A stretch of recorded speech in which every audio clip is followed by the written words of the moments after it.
What's going on, everybody? Welcome back to another brand new video. This is E3 for Xbox. Yes, that's right. We're going to be talking about the E3 presentation that literally just happened recently, and it is time to get down and dirty. And that is why I am staying nice and clean with this nice suit on, just like Phil Spencer. Actually, I don't think he wore a suit. Never mind. But anyways, I will be wearing the suit for today, and we are going to be talking about Xbox at the same time. So how about we get right into it, and let's start with the beginning. So the intro starts off where they are starting with Halo Infinite. Now, they didn't show right away, but of course, Master Chief is in the game. People are saying that it might be a world, literally like an open world, something like that. We don't know specifically. They just showed a trailer for the game.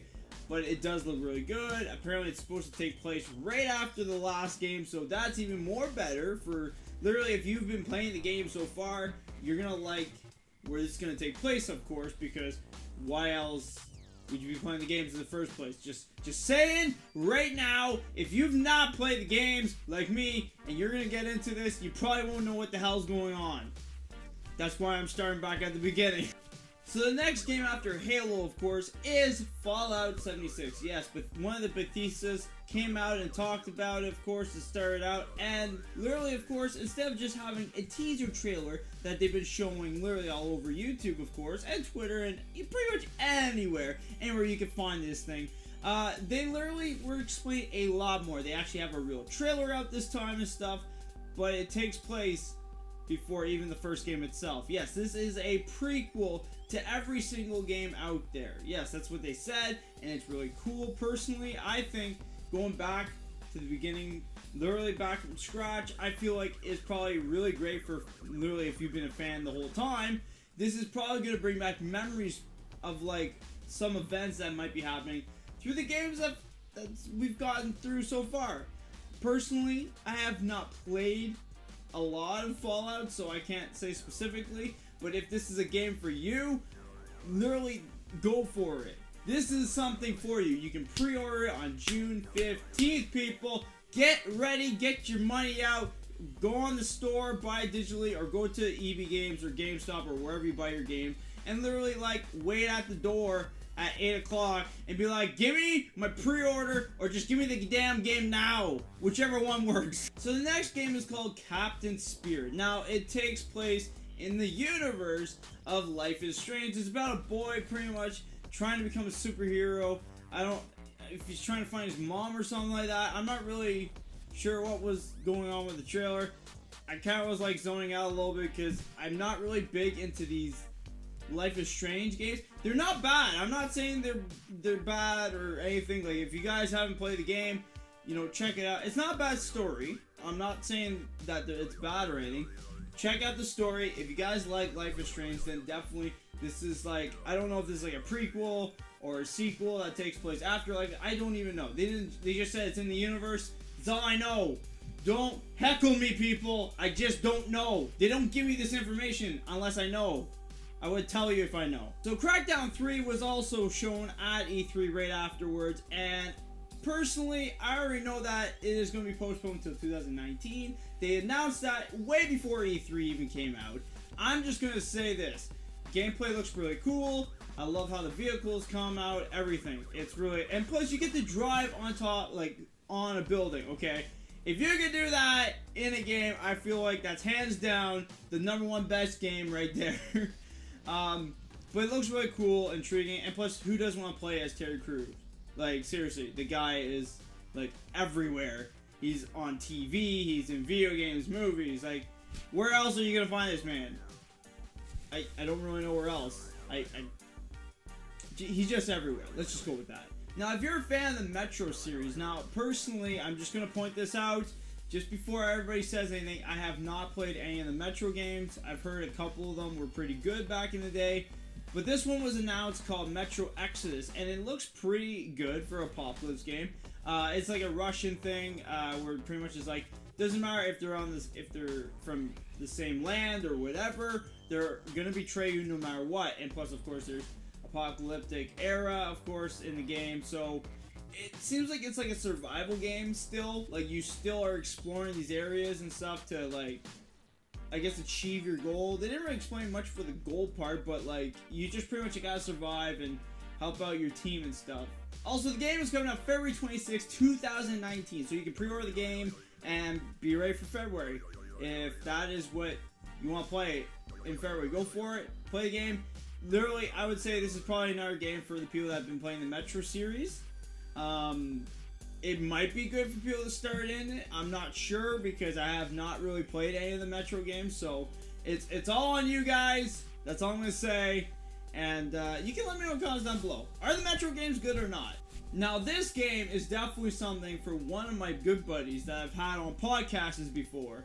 This is the game he's been waiting for a very long time, which is Kingdom Hearts 3. It's a game that he loves personally to death. He even made me play the game itself. But it looks really intriguing, especially for a Disney game. And if you guys have been playing the series so far, I think it's really cool. Sora, I think her name is, if I said that correctly, she becomes evil. Oh my god.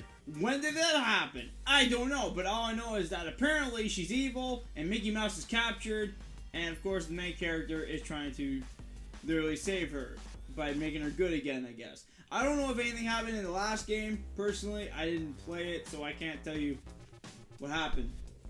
I can't say. But I know my buddy Blake, if he was here, he would explain everything to you and tell you what is good and what is bad. But also, too, you can let me know in the comments down below about the game. I might actually get back into the series, personally. I played the first one, that was it. But if you guys, just let me know, because I feel like if I should or not, I'm not quite sure right now. It looks good. I'm like 50-50 chance here, okay? Let me know. So if you're a race car fan and you love Forza Horizon, then this is definitely the game for you. Forza Horizon 4 was announced, premiered, and even shown the trailer, of course, for their new game. Yes, it is taking place in England, of course, and the season changes, people. Seasons change every year. In real life, too. Apparently in the game, they want to do that, too. So, you get different environments, of course. You get to drive on ice when it's winter. Get in muddy roads, stuff like that. It's definitely a way to change the season, and definitely a better way for environment. So I think that's a really cool thing for this game, but at the same time, I didn't realize this was in the game where you can actually chat, like literally send text messages like bubbles over your head, like for the car. I think that's cool. Personally, it's cool. I feel like that's what they should have had at the beginning of it, is showing communication and then showing the seasons, of course. Because I never saw that. Personally, like I've seen chats, you know, like little logs or whatever, but this is like actual text bubbles. And I know there's been games that done this before, but I never saw it in a racing game over a car. So, it's really cool. I think that's intriguing. I don't know. I like pretty much any game I announce here. Let me know what you guys think of. What are your thoughts about this? Literally, I'm just gonna point that out right now. Just let me know about anything in the comments down below. Anything I talk about, let me know, because I want to know your thoughts, opinions, and of course I will be in the chat with you guys as well. I'll be sending those text bubbles with you through a car. Well, I don't know if I can, but I'll try. So this game, of course, has been at E3 a couple of times already, around the block. A lot of people know about it. Some people are like concerned what this game is, or even if it is coming out in general. Well, it is. It's coming out August 10th, 2018, which is called We Happy Few. Now, it seems like it is an intriguing game to play because you're literally playing against all these weird happy folks that think they know what's going on in the world, but unfortunately, it's not really the way they're looking at it. The real world is actually the most terrible place and miserable place in the game, of course, as they explain, but in these pills that people take, they don't see reality in the real way. They see it in this happy way. Now, if you guys remember the older trailers, there were people thinking that they were eating regular food, but they weren't. They were eating literally rats and pretty much anything disgusting. It's just disgusting. Why the hell would they make pills for this shit? Personally, no. And if they do this in real life, no. Please, no. Now, if you play PUBG like myself, of course, they showed a new map. There's new weapons, of course, in this game. And I know Fortnite, there's so many people that are like, PUBG sucks. Fortnite is better. Okay, first off, Fortnite ain't even at E3, so shush. Okay, everybody shush. Shush. Okay? I know you're like probably complaining about me talking about PUBG right now, but PUBG was at E3, unfortunately, and I have to talk about it. So, PUBG was showing off shields, literally brand new guns, of course, and it feels like the first-person shooter got a lot better. I don't know if it's just personally me, because I play PUBG on Xbox, and I feel like they really upgraded on first-person shooters. Like, personally, I might just do first-person shooters, because it looks really good. And of course, they got a new map, of course, for everybody that can jump on and play, so it really looks good. If you guys like PUBG, I will probably be on it this winter, of course, for 2018. That is when all this stuff is coming out. I will be trying it out myself because I really, really want to know how good this is. If it's going to be great for first-person shooter, I am hands down in this game. Like, 100%. Tales of Vesperia Deluxe Edition is coming out winter 2018. It's pretty much, they just upgraded the game. I just like the animation, okay? It just looked pretty cool. If this is a show, I'll check it out. Because I kind of want to see what it is. And it looks intriguing for a cool game. So, but anyways, if you guys play Tales of Vesperia, let me know down in the comments down below. What are your thoughts about the game so far? Do you feel like the upgrade is necessary? I'm not sure. I would like to hear your thoughts about this personally. Let me know in the comments down below. Go! The Division 2 was announced at E3 as well. I personally think it's a really good spin-off to the first game because, one, literally the city is destroyed, of course. Same with this one. It seems like they took the first game and said, it's gotten worse. Really badly. Like, America has gone to shit at this point, and there's nothing to save them anymore. But instead, you gotta bring in the squad to try to save your country. And I think it's intriguing. I don't know if there's a story to this game or not. They didn't really explain too much in the gameplay. But it seems like you can play multiplayer, of course. Chat with your friends through your squad in the game. And I feel like that's a really cool way of looking at it. It's like you get to play with a bunch of people and just have at it. Go around the world playing this game and just do every quest you can find. Like, it seems like that's what the game is about. So it's really intriguing. I really like this personally, and I would love to play this with some buddies, of course. So anyways, if you guys love Division 2, this is probably for you guys, and just have at it. Oh, and also the beta, you can sign up for the beta today if you want to play the game. It's Devil May Cry 5. My god, it looks good. Now, they didn't really explain too much out of this trailer. It's more of a teaser. But I will say this. It's a reboot to the franchise. The guy's got white hair again, so everybody can literally be more accepted to this character, I guess. Unfortunately, he doesn't have long hair. So if you guys are looking for long white hair, I can't help you there, okay? They made the game. I don't make games. I just stand in front of a camera looking like an idiot. But the game looks really good. I love how this takes place where you see him actually having an upgraded arm. It's a robotic arm that he has different powers, of course. And I was actually curious through the trailer. I was like, how did he get this robot arm all of a sudden? You know, like, he didn't have a robot arm. But at the ending, though, they showed the enemy. And apparently the guy took his arm off. That took the cake. I was like, thank you for explaining where this guy's arm went. And apparently you're going to be hunting this guy. So I can't wait to see that happen. I don't know if we're going to, like, get our hand back. Normally, I don't know. Because technically he is was he like a half demon, half angel? If I remember correctly.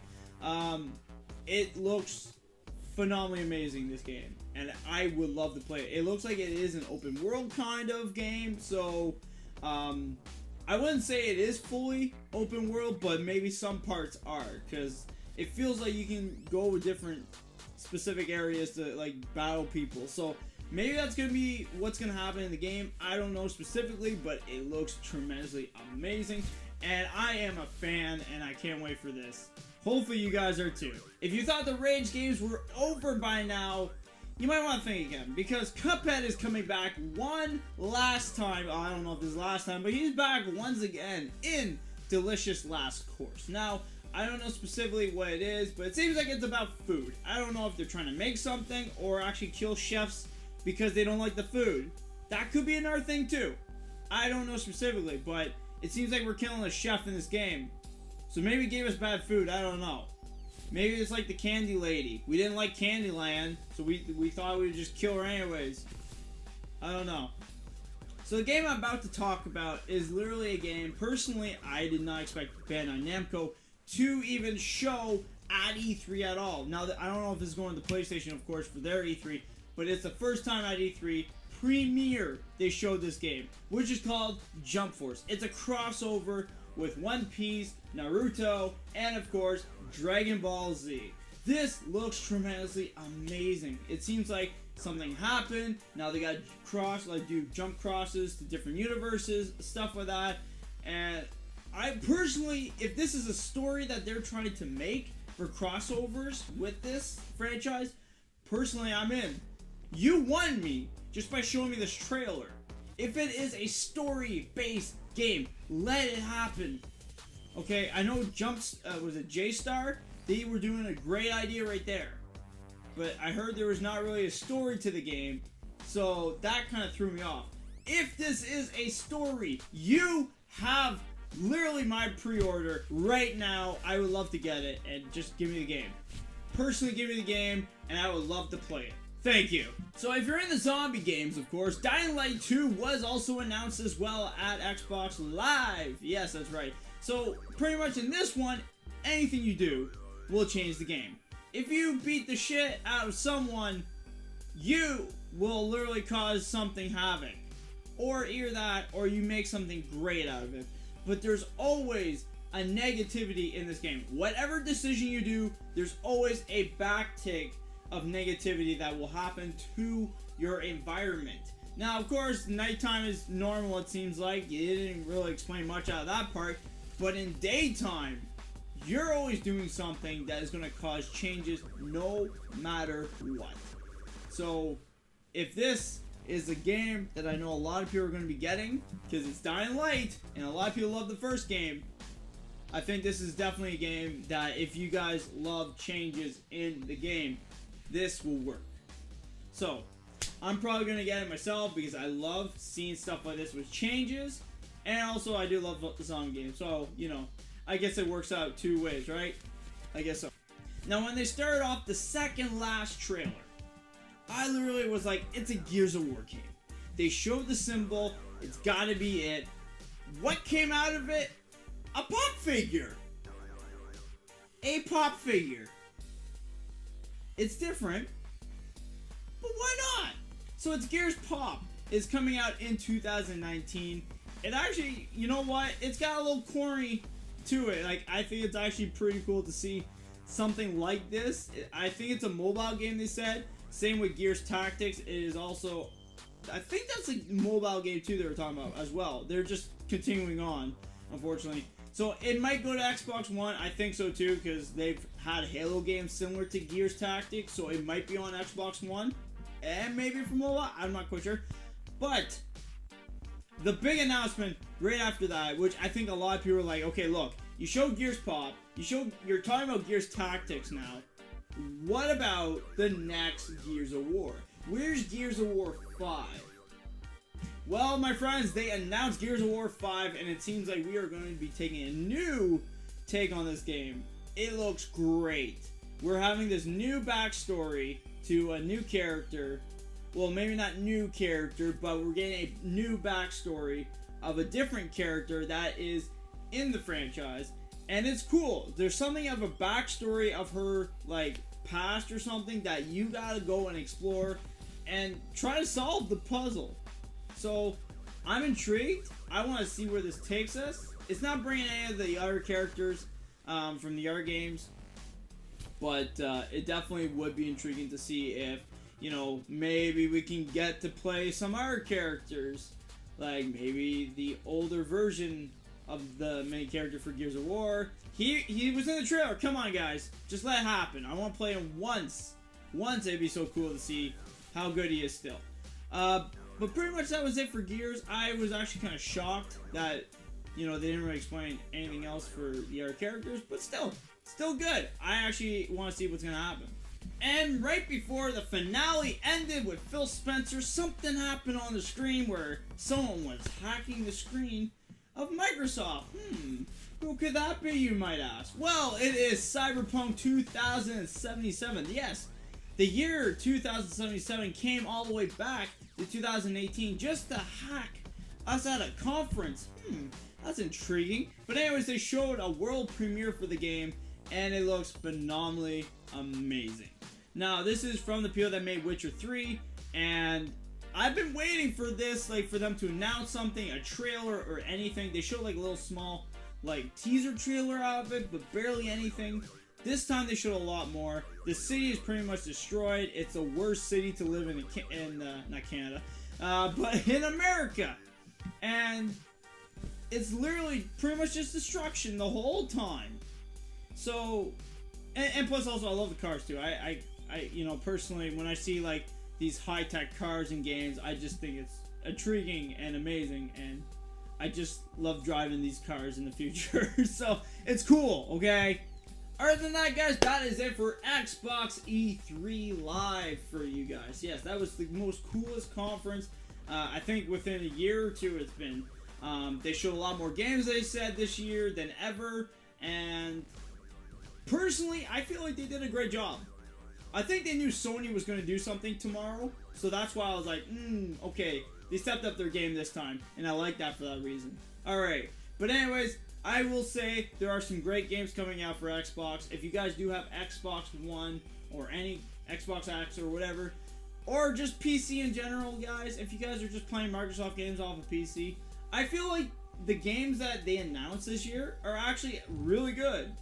Like, I'm looking forward to a lot of games that are coming out for the Xbox. So, if you guys are like me, don't forget to jump on Xbox, play some games, and if I see you there, please shout out at me, or actually I should say, if you see me, not me see you, if you see me on Xbox, don't forget to shout out to me, and you know, I love having a good conversation with you guys, and playing the game at the same time. So, I'll see you guys later in the next E3. Bethesda will be soon coming up, and I can't wait to see theirs.